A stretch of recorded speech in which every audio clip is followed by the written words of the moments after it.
What's going on, everybody? What's going on? Thank you guys for tuning in to Trailblazers Radio. And I thank you so much for tuning in. You guys could have been anywhere else, but you guys are right here with us. And we thank you so very much for tuning in with us. And we most definitely appreciate that.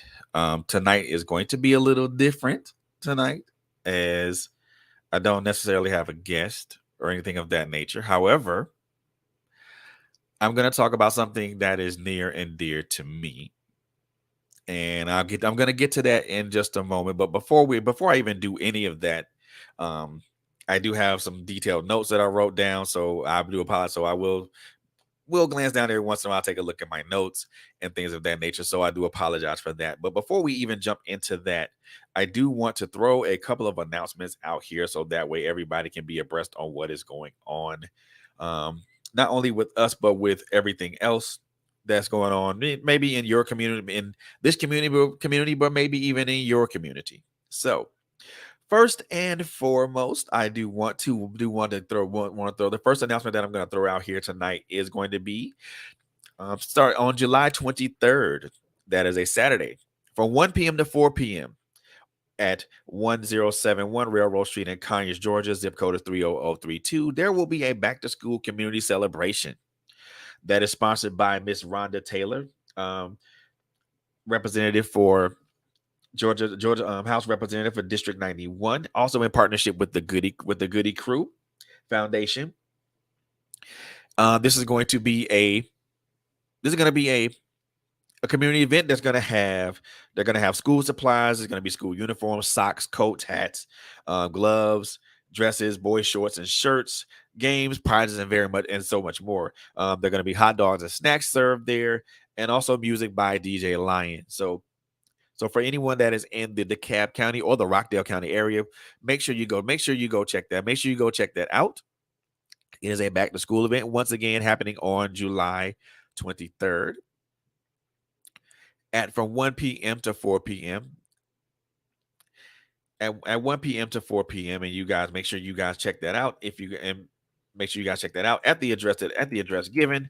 Again, that is 1071 Railroad Street in Conyers, Georgia. Zip code is 30032. Look for the balloons on the street. And again, sponsored by Miss Rhonda Taylor, Georgia House Representative in District 91. Um, Also in partnership with the Goody Crew Foundation. So make sure you guys check that out. And following up on that on Thursday, not Thursday, but July 30th at 6:30 p.m. Do not miss the 2022 Prophetic Conference. The theme of this conference is the waiting room experience. So there are going to be some very powerful speakers there, like very powerful speakers there, like Reverend Viviana Cohen, DeCohen, Elder Makisha Johnson, Dr. Kimberly McWilliams, Prophetess Chandra Frazier, Apostle Anita Page. These ladies are gonna be talking about the subject at hand, the waiting room experience, and they're gonna give a powerful word to make sure that you guys are refreshed, restored, and set free. And you most definitely don't want to miss this. Um that event is an online event and it will be on Zoom. Um, I'll make sure that I put the registration link in the comments so that way anyone that is interested they can go. The other thing that I want to do, and I want to do this for this person, and because I'm really proud of this person, and I want to show love to this person. I want to show love to this individual as much as I can show love for this individual. Um, a good friend of mine Rage. She is a pays the label artist, and she is in the running for an opening for to be an opening act. So I want you guys. This is going to be Audacity's Audacity, which is formerly radio.com, annual concert at the Hollywood Bowl. And Rage has a chance to be the opening act. So if you guys want to vote, you guys can go to theopenact.com. Once again, that is theopenact.com. You can vote free once every 24 hours, or you can do multiple votes by paying. But I most definitely want you guys to vote for Miss Rage, and Miss vote for my sis and my fellow creative Miss Rage. She is currently first in her group, and the more votes that we throw at her, the more votes we throw in the box for her, the more votes that she has to be the opening act at the Hollywood Bowl. So please do me a favor and show her support, and give her those votes. They're currently 8 days. There are currently 8 days left. 8 days left in the voting. So please go to www.theopenact.com and vote for Rage. That name is RAIG. Um, so go vote for her and check her out, and make sure that you vote for her. You guys can vote for her once every 24 hours. And the other thing that I also want to do is I want to give a big, big, big, big, big, big, big shout out to um, author Michelle S. Lovett, and who is the visionary of Life, Love, and Lockup Volume 4, Crack But Not Damage. She's also the visionary behind Life, Love, and Lockup Volumes 1, 2, and 3. I want to give a big shout out to her. This book right here is available currently right now on Amazon, so please go get this. There's some great stories in here. I've already dived into it, and I'm literally enjoying what I'm reading. So make sure you guys get this Life, Love, and Lockup Volume 4, Crack But Not Damage. Michelle S. Lovett is the visionary behind this. There are several authors here. Michelle Lovett, Natasha Bobbitt, Letitia Mosley, Anthony Hall, Monica Crumpler, Erica Morris Robinson, James E. Thornton Jr., April Jackson Hunter, um, Jodrell Benjamin, Russell Tyson, Amina Kirk Thornton, and Benny Lovett. These are the authors of this book, and I want you guys to support them by going to Amazon.com and purchasing Life, Love, and Lockup. I promise you, this is going to be a book that's going to be very, very, very instrumental for you. And I most definitely stand behind it, and most definitely give kudos, and I most definitely give kudos to Michelle Lovett and her team, as well as the authors on this book. So you guys go out there and get that book right now. Lastly, but most definitely, but surely not least, um, I also want to do this as well, because I want to be in order, and I also want to honor my girlfriend, and Miss Monica Reese. Please give your prayers to the Hubbard family as they lost um they lost a matriarch in the family. Um, please give, and loss of a valuable and also loved woman, Miss Deanne Hubbard. Please give your condolences and prayers to Monica and the Hubbard family as they go through this trying time. Um, please leave your thoughts and your prayers with them. Um, most definitely thoughts and prayers will go to her and the Hubbard family from the Trailblazers radio family. So all thoughts and prayers go to her and the family. Um, Monica, I love you, and I love you to life, and there's nothing you can do about it. And anything that you need or that you want or need from me, I am here, and I'm available. So with that being said, guys, and also with that being said, guys, the subject that I'm going to talk about. Oh, and I do want to apologize. This news was found out today, so I want to be respectful to that, and just make sure you give those thoughts and prayers to the family. So please give those thoughts and prayers to the family. So with that being said, guys, now that I got the announcements and everything out of the way, I want to jump on it. I want to talk about a subject that I think is near and dear to me, and it's probably going to cause a lot of a lot of war, maybe some waterworks, maybe not some waterworks, but I want to talk about this. This is the name of the show is called "A Father's Pain and a Son's Legacy." So I want to talk about I want to talk about my son Kawanza Beatty, but I also want to talk about the legacy that he leaves behind, but also want to talk about the what I've endured as a father and as a human being, and as a human being. So the best place for me to begin is literally at the beginning. Hey, Miss Laura, how are you? Thank you for tuning in, and thank you for coming on board and riding with us tonight. Also, I just want to thank you guys for just tuning into us and liking and sharing our content. Keep liking and sharing our content. Follow us on Instagram, Facebook, also on LinkedIn, and follow our streams on YouTube. They those shows stream live on YouTube, and also those episodes are uploaded to Anchor to where they're streamed on Spotify, Google Podcasts, Apple Podcasts, and the like. So thank you guys for listening, and thank you guys for watching. Um, we most definitely appreciate that.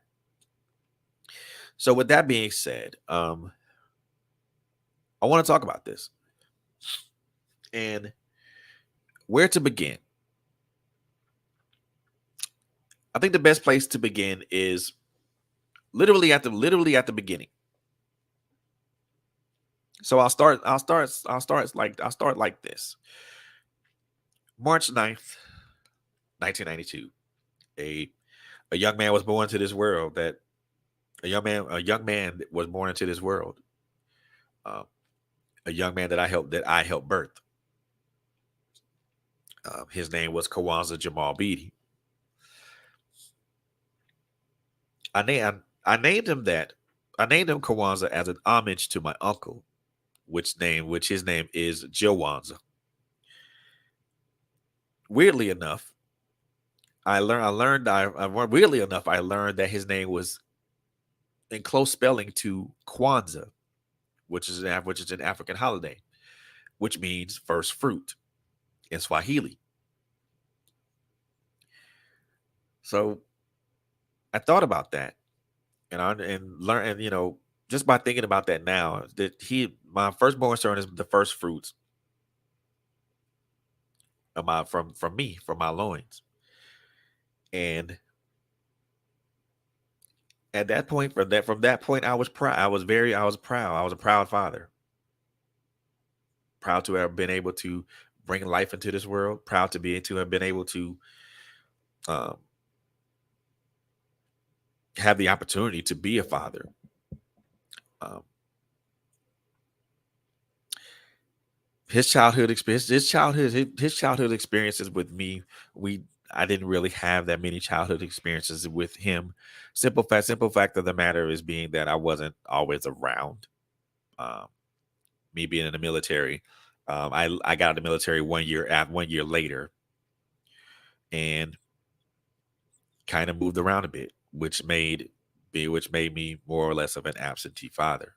Um, I will admit, I will personally admit that here and anywhere else, um, I was not present in my son's life. Um, there were opportunities where I had to see him, and those opportunities were passed up. There was an opportunity to from my mother and my stepfather, no, no, my stepmother and my father, to have custody of him. However, that fell through the cracks. Um, Custody went to his grandmother. Um, and I'm not going to go out here. I'm not going to go on here and talk about anybody else, because that's not my thing. And that's not how I get down. That's not how I operate. So I'm only going to talk about me. So years go by, months pass, and years go by.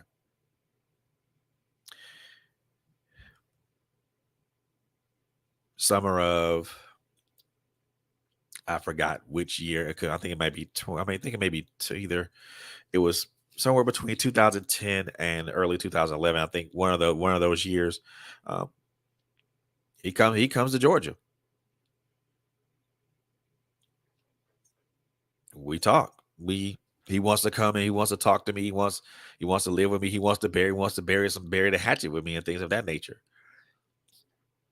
I'm all for it because this is an opportunity for me to be able to reform a relationship that I've had with him that I didn't have. This is a chance for me to um be able to have something, be able to form a bond with him. Over that became a little tumultuous. That became a little not necessarily difficult, but not difficult, but not easy either. As we always bumped heads, we always collided in some way, shape, or form. We always didn't quite come together in some way, shape, or form. We didn't quite agree on something, which is natural between a parent and a child. Um, a lot of those disagreements became physical. Became a lot of those disagreements became physical altercations. I'll admit that. Simple fact of me losing my cool and me wanting him to be a son and me wanting to be a father. I they became physical altercations and they were they were intense. Um, during that time, he was let's during that time he did I just let's just say he did a crime, and let's just say he did something that he was not supposed to do, and it came to the point that it came to the point that he had to pay the price or the consequences for that.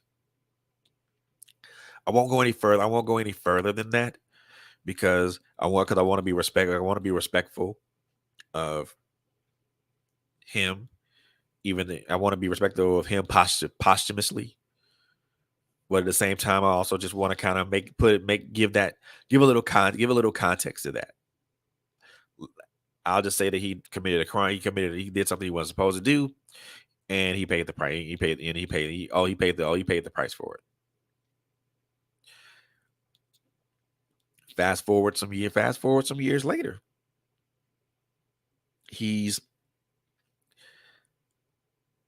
he paid the penance for what he did,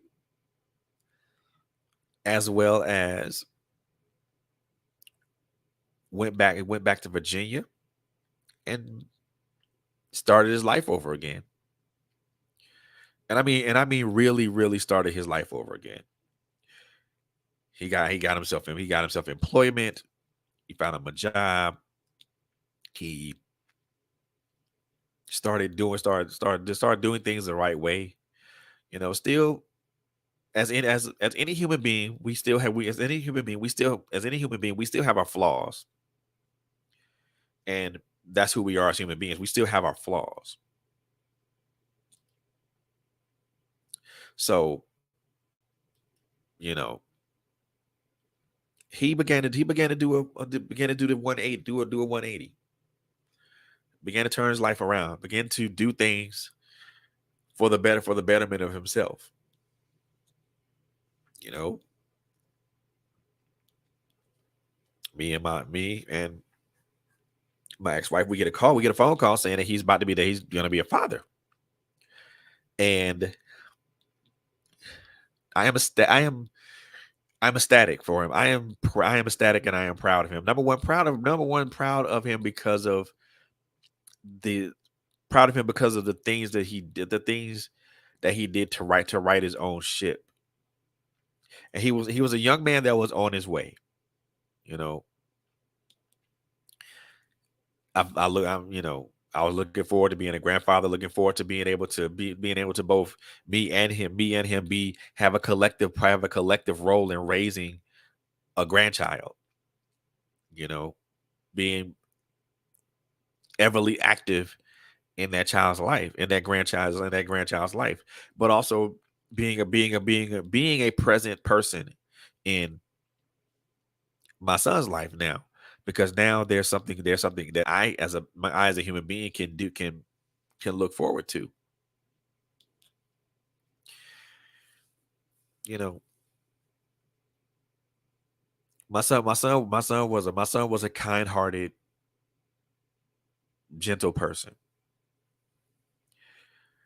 A person who would give you the shirt off his back if it meant that you would be warm. A person that would give you everything of him if it meant that you would be able to succeed. A person that was truly an open-hearted person who loved everyone, who loved everyone and was loved by everyone.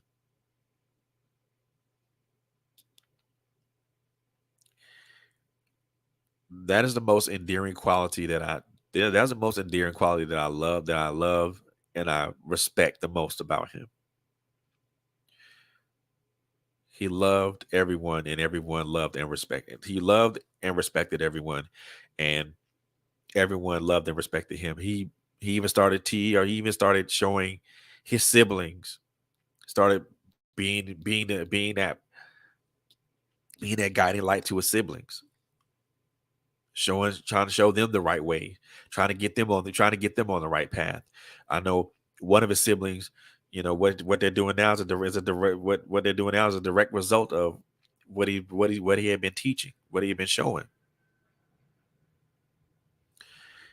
And I most definitely respected him as a young man for that, as a young king for that. Most definitely did that. I most definitely tried to do as much as I can to respect him for that. Even though in the beginning of us trying to reforge our relationship, there were so many bumps along the road. There were so many barriers to that. So many things that prevented us to kind of coming together and being that coming together, being that cohesive father son thing unit. And I'll admit that most of that was on me. I will admit that most of that was on me. I'll admit that wholeheartedly.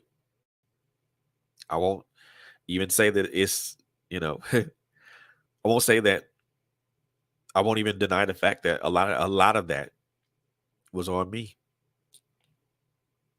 And for that part of it, I'm so sorry. I'm so sorry and I'm so apologetic for that because some of those things did not have to happen, but God made sure that they happened. This man was I can tell you what this man was. This young man had a smile that could light up a room. You know, this man was so loved and respected by other people and other people, so respected by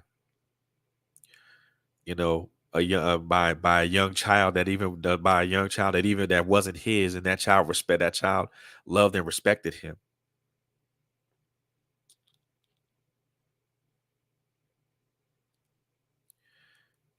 And I won't say I am proud to see the young man that he is, or that he was, or that he became.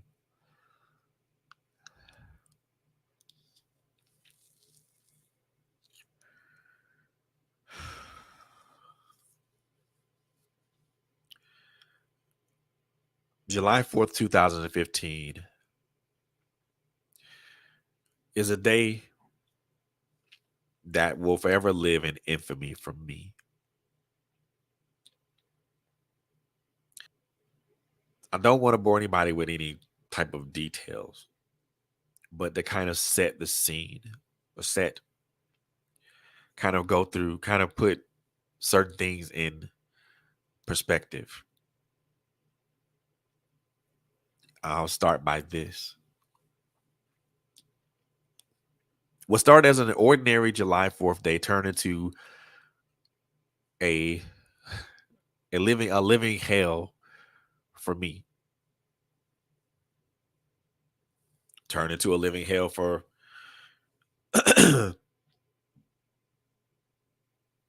his family, birth family, and extended family.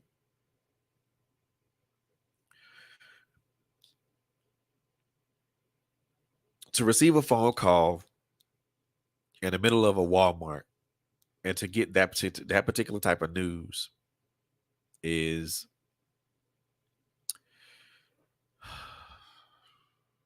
how can I put this, jarring at best. When I received that phone call, I was actually holding a, I was actually, excuse me, I was holding a barbecue grill. And when I got that phone call, I actually dropped the barbecue grill. And for a moment of like maybe 45 seconds to maybe a minute. But for that 45 seconds to a minute felt like a whole eternity. Time stopped. And it actually went it actually progressed at a crawl. Everything around me was moving at a snail's pace. And I was transfixed in that, and I couldn't do anything. I couldn't move. I couldn't move from that until that time period of time was over. You know, I get it. I get in the V. I get in the car. Get in the car. What was supposed to be a 10-minute drive back to where I was living at the time turned out to be a 30-minute drive because I had to keep pulling over because I could not get my hands to stop shaking. I couldn't grip the wheel. 30 minutes later, come back to my house, come back to the house. Let I let the family know at the time what happened. As expected, cascade of emotions.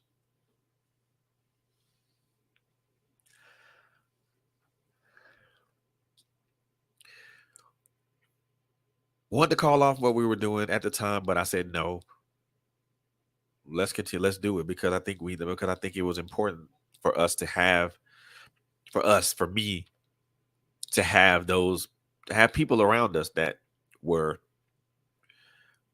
that could envelop us with love and understanding and caring. And for a time it worked. For a time it worked.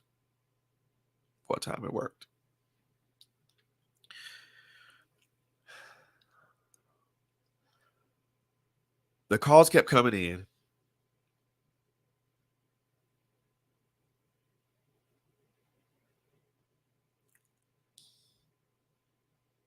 and answering one question after another. You know, one call one call I remember in particular was from somebody who was investigating what was going on. And he asked questions, and then one of the questions he had the nerve to say that, you,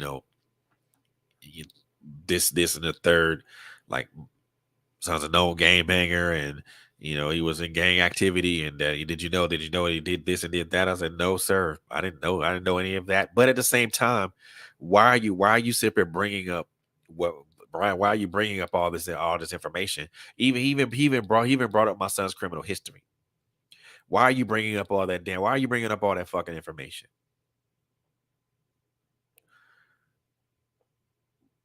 That's and to me that is the disconnect when it comes to us and black when and I'm jumping off a small tangent here, but I am gonna get right back on topic, on task, and on topic. That is the disconnect when it comes to us and police involved shootings.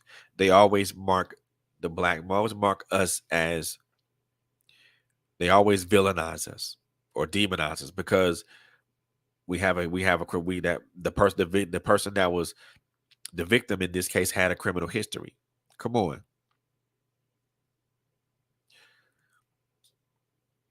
We've all done some dirt, and we've all done something in our lives. None of us are clean.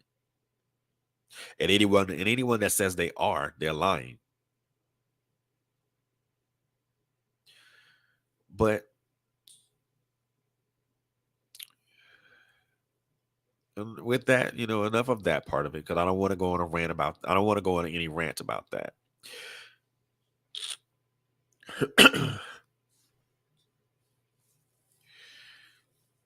Days pass. Still more questions than answers. And no closer to understanding. No closer to understanding what the truth is and what's false.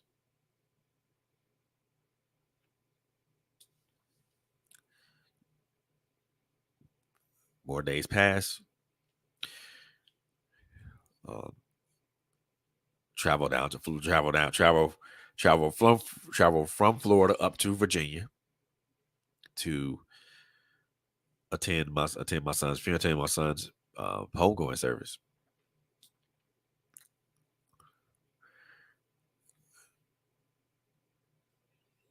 I get there. I'm immediately overwhelmed by fear, I immediately, I'm overwhelmed by fear, and I feel such an oppressive and nervous energy.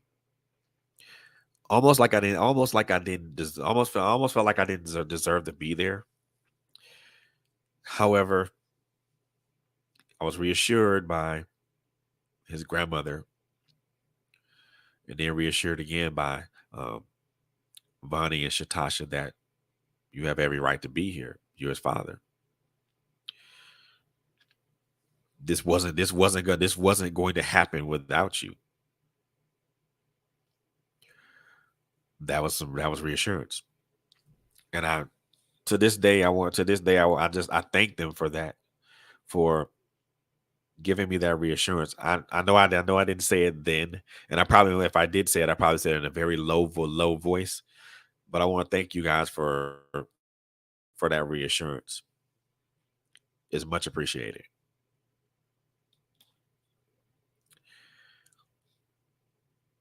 His viewing is on July was on his viewing was on July 12th. That was a I believe that was either a Saturday or a Sunday. For those who don't know, July 12th is my birthday, which I just celebrated yesterday. Oh, and I want to just and again on a different note, I want to thank everybody for all everybody that wished me happy birthday and all the birthday wishes. Thank you, thank you so very much from the bottom of my heart. I'm so appreciative. Thank you. Um, so my son's viewing is on July 12th. Again, this nervous and oppressive energy comes over me because in my mind's eye, I didn't want to do this. I didn't want to do this at all because I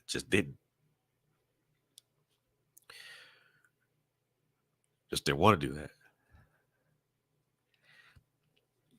And I didn't look forward to doing it.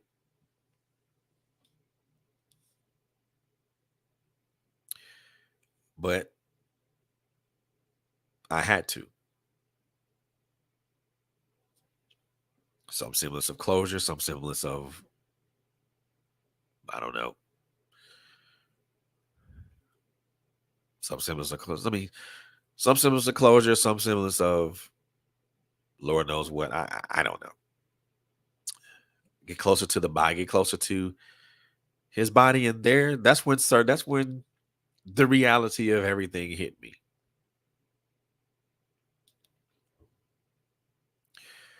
That my oldest son is no longer on this earth, is no longer breathing, no longer present.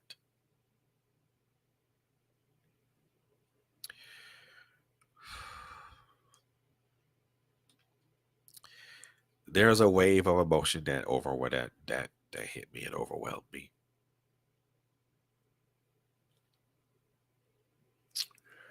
I think the sight of seeing anyone that you love in a casket or in a casket is very, very jarring. And in some cases, polarizing. So,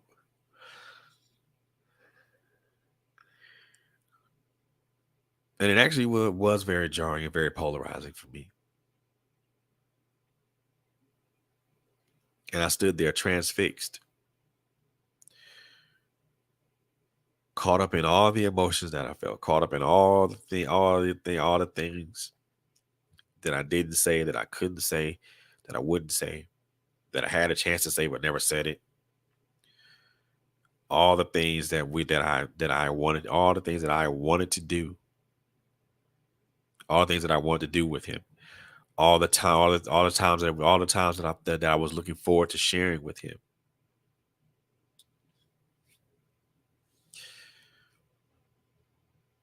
It wasn't going to happen.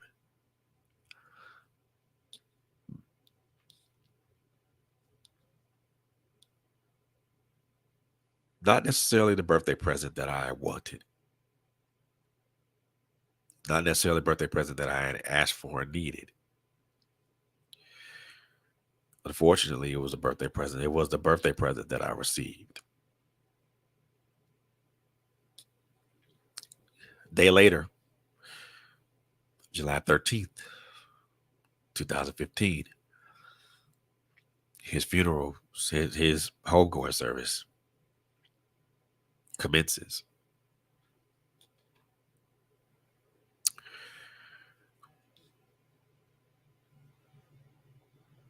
I couldn't tell you what was said. I couldn't tell you what was sung. I couldn't tell you what songs were sung. I couldn't tell you who spoke. I couldn't tell you any of that.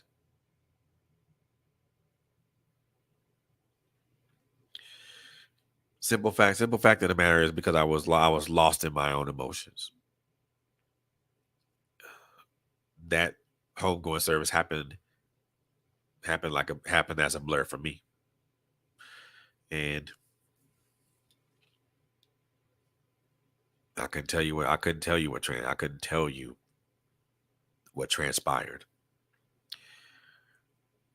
Not to say that I purposely forgot about it or purposely didn't want to remember it or purposely didn't want to see it, because I had no choice but to see it. But things happen so fast. It didn't happen so fast, but while everything was going on, I was already transfixed and trans into my own emotions, into my own feelings and things of that nature. So I couldn't tell you what happened.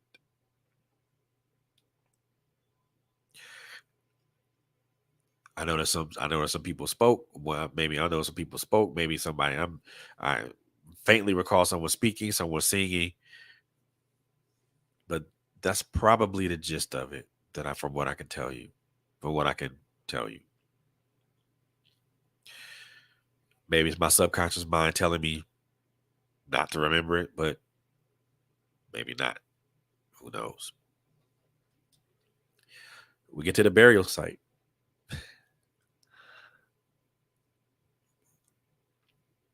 Again, I'm transfixed in my own emotions. However, however, and I'll say this because I don't know if anybody else feels that, but I don't know if anybody else comes to that realization to themselves. But hey, this is what I'll say. This is what I felt. We get to the burial site. I'm still transfixed in my emotions, and everything is still happening, just flying by me. But when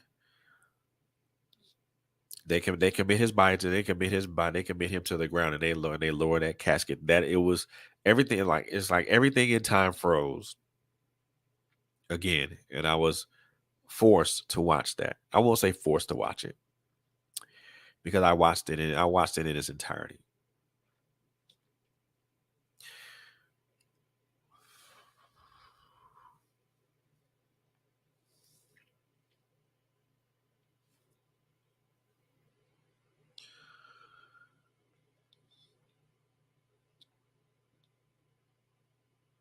There's nothing more.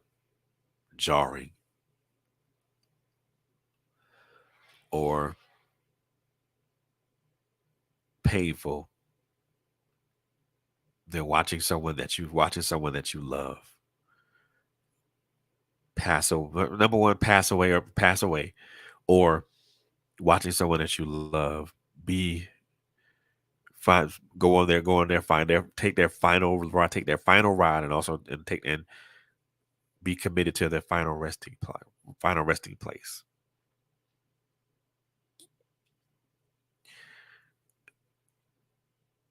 It is a scene that plays back in my mind all the time.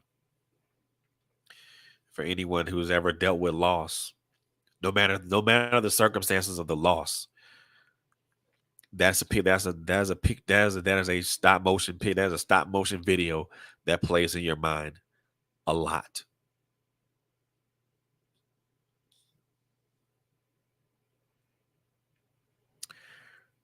Come back home, come back to Florida. Things with me and my emotional and my mental deteriorate very quickly. I won't say very quickly because now that this happened, now I'm angry. I'm mad. I'm pissed off. I'm beginning to get more information about the manner of his death. As time goes on, an investigation is investigating. As time goes on, the investigation came up to the point to where the police officer that was guilty, that not was say guilty, that was involved in my son's shooting was not held to any responsibility or any culpability or even accountability for that matter.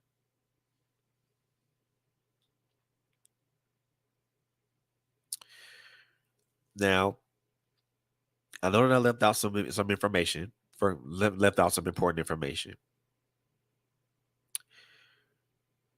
And I'll say this.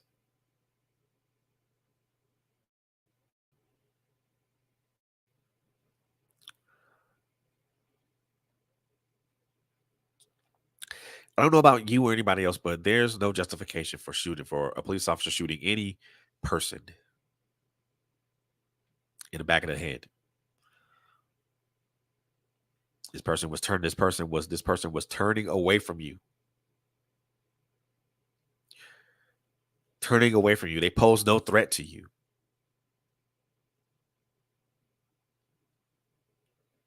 But based on the Commonwealth's attorney's account of the investigation and based upon the officer's recount of the investigation, there was no wrongdoing.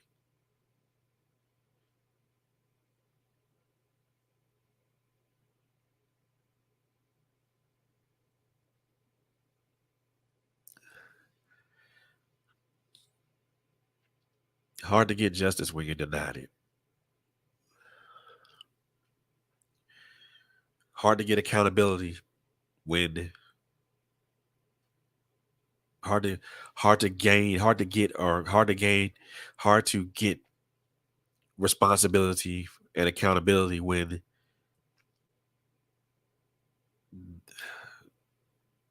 and I'm probably gonna be I don't know if I'll be blacklisted for saying this, but I'm gonna say it regardless. And truth, you know, censors or whoever else be fucking damned. It's hard to get accountability and responsibility when the system itself isn't accountable or responsible. I'll let y'all think about that one. Months pass, years pass, you know, it is what it is at this point. I won't say it is what it is at this point because I mean there's no amount of anything that I could do there's no amount of anything that anyone can do at this point to try to get that. I don't know if it could be reopened or not. I'm not sure. But it is what it is right now. And as angry as I am, as angry as I was and at times still am, for what I perceive as a miscarriage of justice. Is as angry as I was and I am for it being for me being it being a complete whitewash.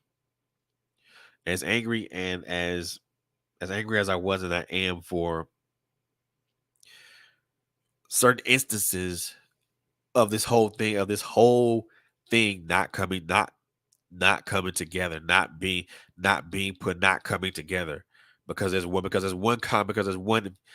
missing element, and that's the other person who saw what went down. And as angry as I am for that,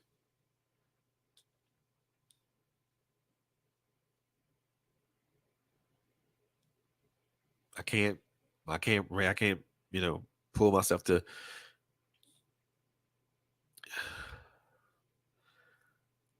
I don't know. As angry as I was for that, as angry as I am, as I was and still am,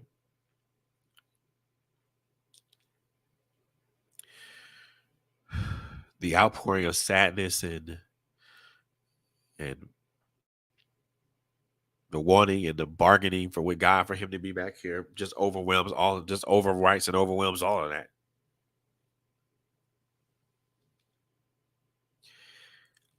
And I won't say that it's not a bad thing for that to happen. But at the same time I've learned to try to put things in perspective. Everyone has choices.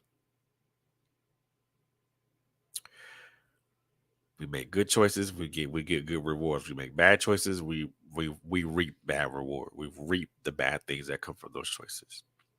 Everybody in that everybody in that whole that instance or incident had a part to play. And they played their parts. And that's really all I'll say about that. At least for now. Years go by, you know,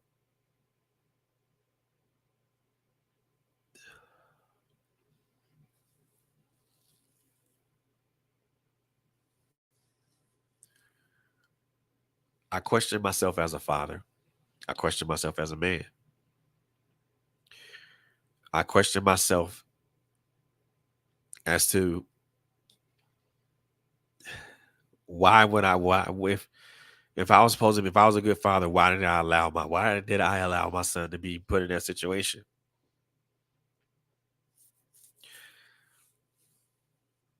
Why didn't I teach him better? Why didn't I teach him right from why didn't I teach him how to act, how to maneuver, how to be better, how to do better, how to think better, how to be better?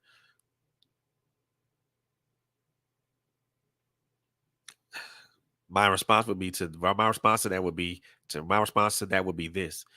I couldn't teach him or show him anything. I couldn't teach him or show him anything at that time because at the time he wasn't at the time he wasn't responsive to it.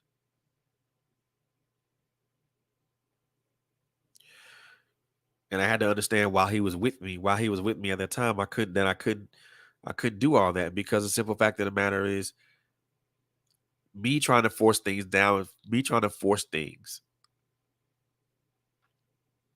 made certain situations worse.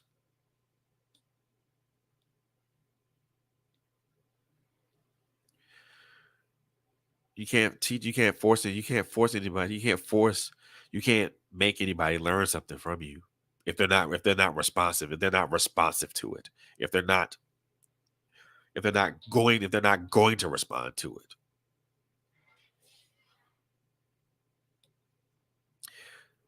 That was the hardest lesson I had to learn. One of the hardest lessons I had to learn. One of the other lessons I had to learn is that that doesn't that doesn't reflect on me negatively. And for a long time I thought it did. I thought that would be a black mark on me, that I was incapable of being a good father or incapable of being a good man or someone who would of upstanding in that. And for a very long time, that is how I felt. I felt responsible for my son's death because I felt like I didn't teach him enough, or I didn't show him enough, or I didn't try to be more of a positive influence to him.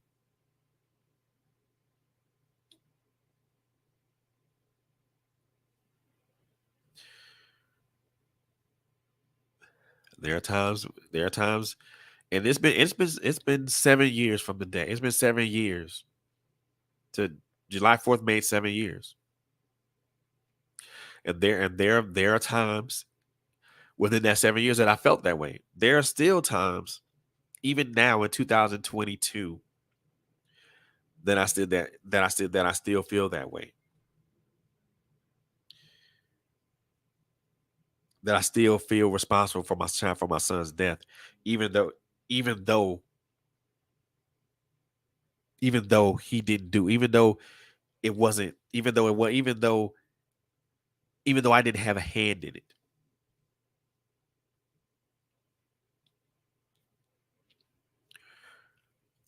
You know, now with the advent of other police incidents involving black people, now I have anxiety with that. Now there's also PTSD from that.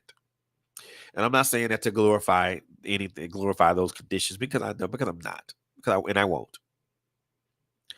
But that was the result of it. And to be honest with you, a lot of things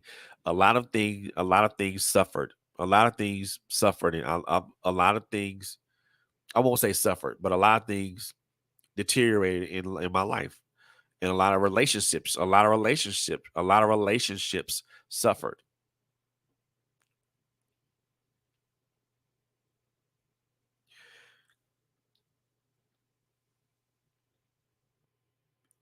It's funny when it's funny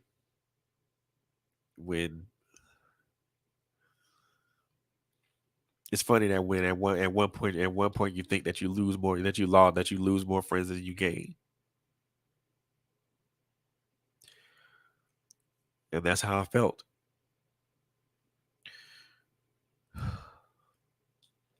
Sometimes that's how I still feel.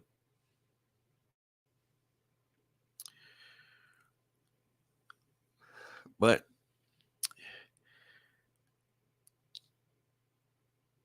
there is a phoenix that rose from the ashes of this tragedy. There's a phoenix that rose from the ashes of this tragedy. January 26th, 2016. Kanaya Janice Beatty is brought into this world.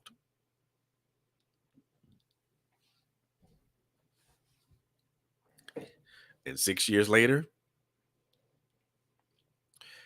she is a very precocious, intelligent, active, smart, kind,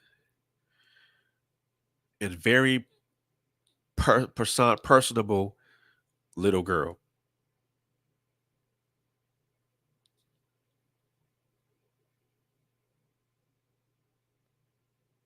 She is she is precious. She is very precious. And that little girl is my son's legacy. That little girl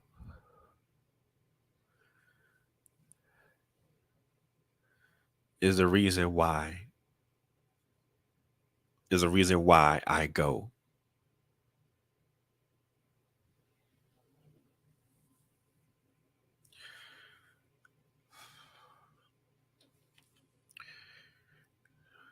When I think about her, when I think about Kanaya and the world that she lives in right now,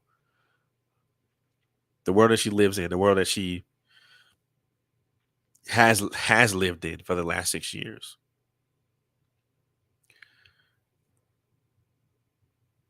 I get emotional. I get very emotional to hear the simple fact that she was bullied because her father wasn't because her father's not here. To know that made her sad.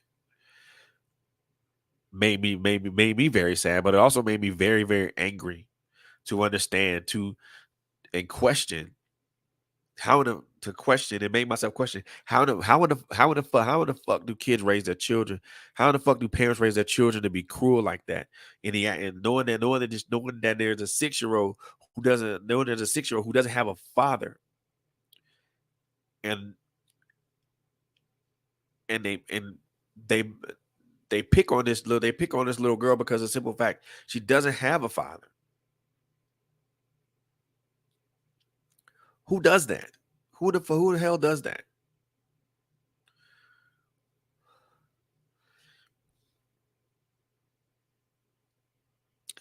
When I think about her, she is my son. She is Kawan's legacy. She is the one remaining thing that myself, his mother, his grandmothers, his great grandmother, his grand her great her she is the one remaining thing that me and his mom, her grand her grandmothers, her great grandmothers, her great grandfathers, her aunts, her nieces, her cousins and nephews. She is the one remaining thing. She's the one remaining thing of him that we all have. She's the one remaining thing that I vow to protect. She is the one remaining thing of my she's the one remaining thing of my son that I vow to cherish, that I vow to hold dear to my heart and protect her and protect that with every fiber of my being. She is that vital cuz she is that one vital connection to my son that I want that I'm going to do everything in my power to keep close to me. There's so much I want to teach her. There's so much knowledge I want to pass on to her. So many things that I want to shield her from. But I know that I can't. I know that I can't do that. I know that there are things that I can teach her. There are things that I can impart to her. There's wisdom and knowledge that I can give her. There's things that I can give her. I can when I pass on, I want to give her I want to give her this podcast platform for her to do with as she pleases. I want to be able to give her that, give her something that she can have and she can use and she can lead, she can use. I want to give her this podcast platform, and I plan on giving her this platform because I want to leave her, but I want to leave something behind for her. And I want to leave this world better. I want to leave this world better for her than when I inherited it. So yeah, there are things I want to give her. There are things I want her to have. There are things and people that I want to shield and protect her from. I know that I can't. I know I can't do that because I'm not. Because number one, I'm not. I don't live in Virginia. However, me and Kanaya's mom have a very good relationship, and she tries to she keeps me informed of a lot of things. And I want to personally just say thank you, Jessica, boy, for being such a great mom to Kanaya. Um, I truly appreciate you. So there's a lot of things that I want to that I want to protect her and shield her from. But I know I can't do that. But one thing I can do is pass down knowledge, pass down wisdom, pass down understanding, pass down um, so many other things a lot of things she does replicates Kawanza. Her charity to others, her her kind-hearted nature towards people, her her loving nature towards people, her openness, gregariousness toward people, her willingness to be helpful her willingness to be helpful towards people, her willingness to be her willingness to just be a helpful person. A lot of so many qualities that she replicates in Kawanza. And I see those and I saw those qualities firsthand a couple of years ago. So much love, so much joy, so much compassion, so willing to help, so willing to help and to be in so willing to be a help.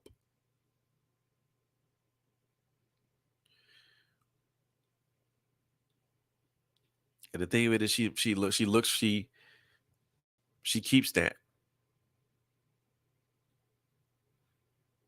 She loves those who love her. She shows love to those who love her. I'm a firsthand witness to that. She shows love to those who love her.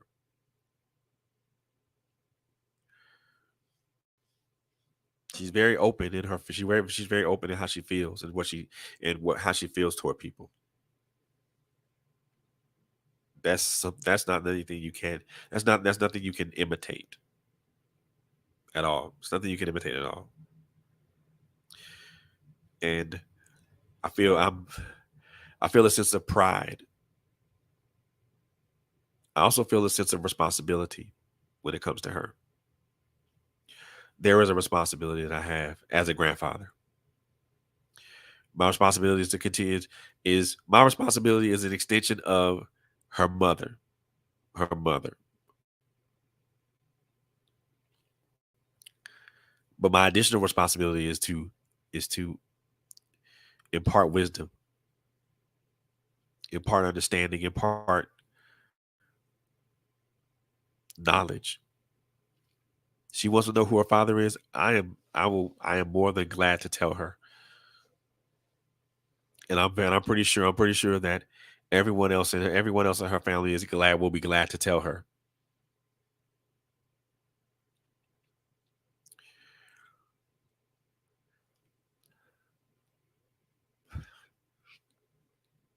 That's the day I'm looking that's the day I'm looking forward to. That's the day I'm looking forward to. I'm looking so forward to that.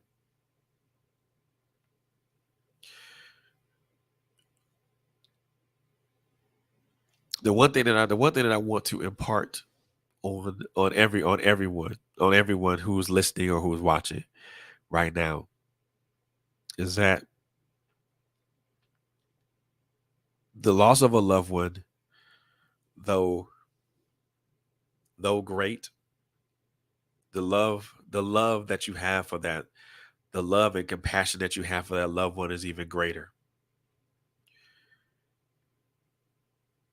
And I'm very, very positive. I'm very sure that the our loved ones who are up there with the Father don't want us down, don't want us to be down here dwelling upon their memory, dwelling upon wishing that they were here or trying to bargain with God for them to come back or ask or tell God, hey, take take me instead. Give him back, bring him back, take me instead.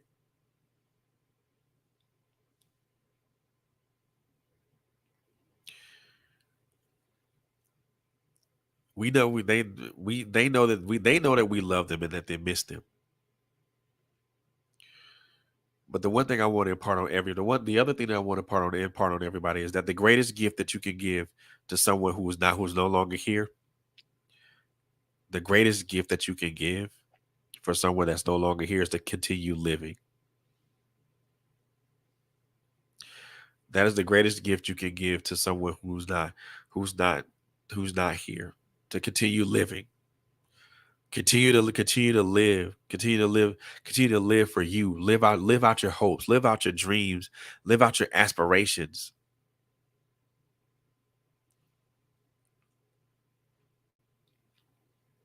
Build a legacy for build a legacy.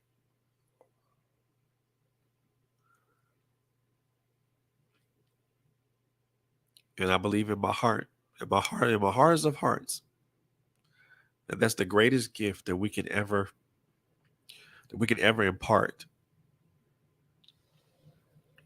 that we can ever give ourselves, is to continue living,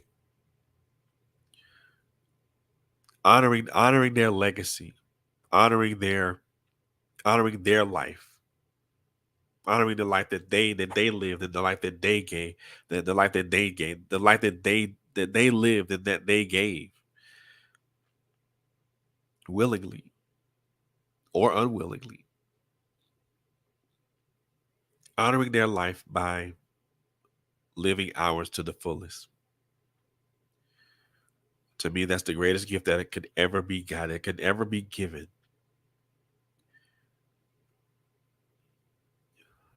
I want to thank I want to thank you all, those that tuned in and listened, those that tuned in and watched.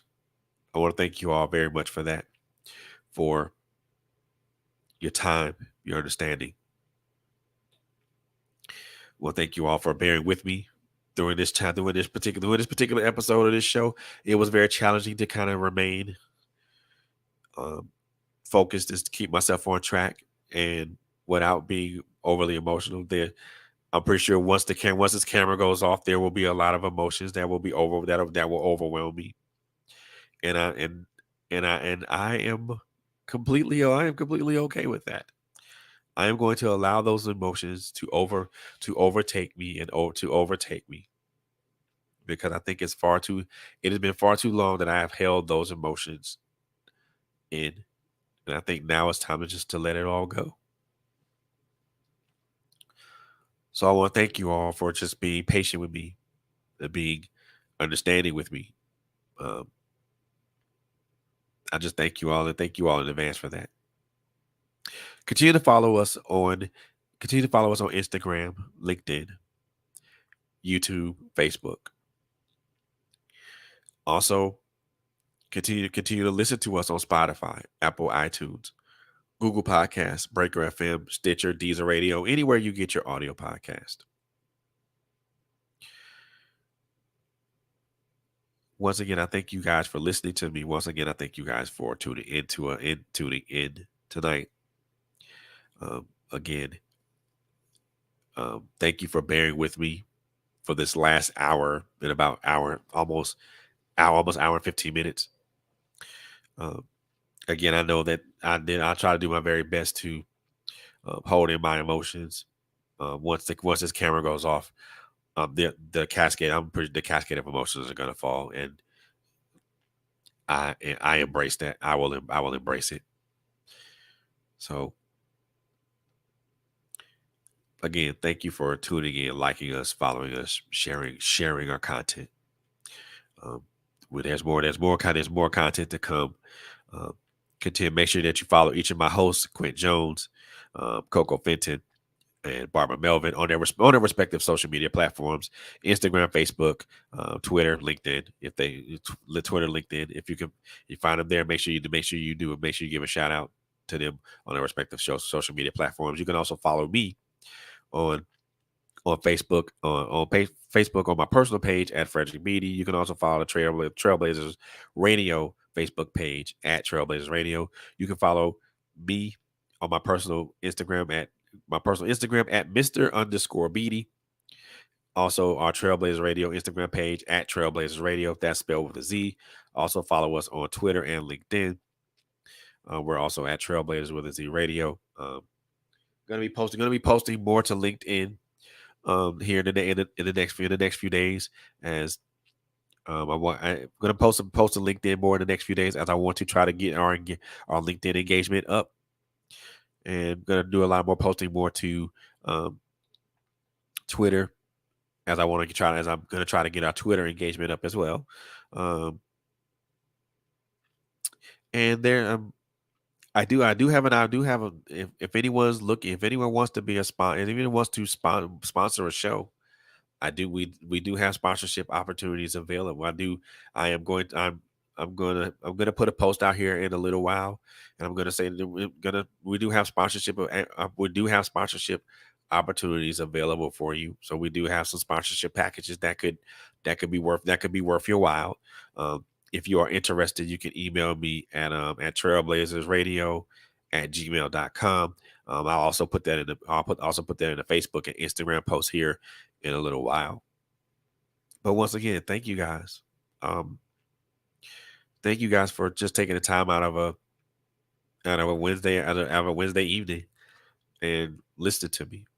I appreciate that. I really do. I thank you guys for continually following us and connecting with us and linking in with us and just being here. I thank you guys so very much for being part of our family. Without you guys, we wouldn't be here. And I'm committed to make this. I am wholly committed to make this particular podcast platform the best podcast platform it could ever be. So there are more things coming. There are more things coming. Keep your ears on the ground and your eyes open for us, because we got more things coming.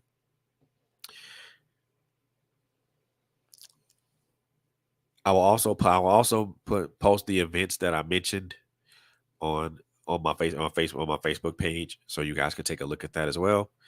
And that's going to conclude this episode of Trailblazers Radio with me, your host, Frederick Beatty. Make sure you guys continually stay tuned in to My Life Has Destiny Radio with my sisters, Miss Coco Fenton and Quint Jones, as well as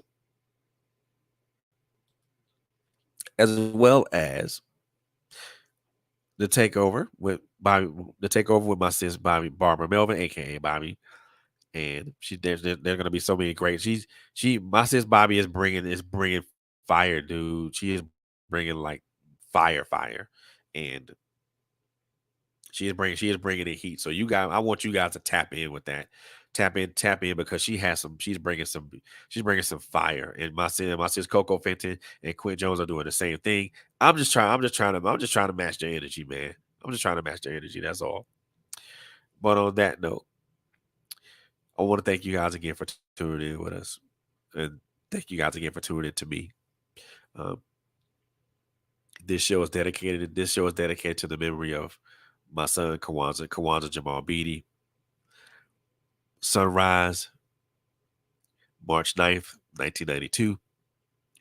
Sunset, July 4th, 2015. Gone too soon. Gone, but most definitely not forgotten. The three things that I always like to say before we end the program. Number one, take care of each other. Number two, love on each other. Number three, it is a very, very very crazy ass world out here. So I want you guys to always and forever be safe. We love y'all, and we love y'all, and there ain't a damn thing you can do about that. And we thank y'all. Y'all have a wonderful night.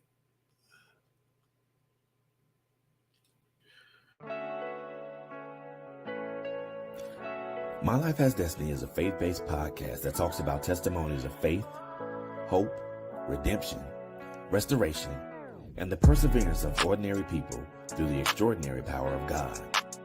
Join host Quint Jones, Coco Fenton, and introducing Terrence Jackson every Monday and Thursday nights, right here on Trailblazers Radio.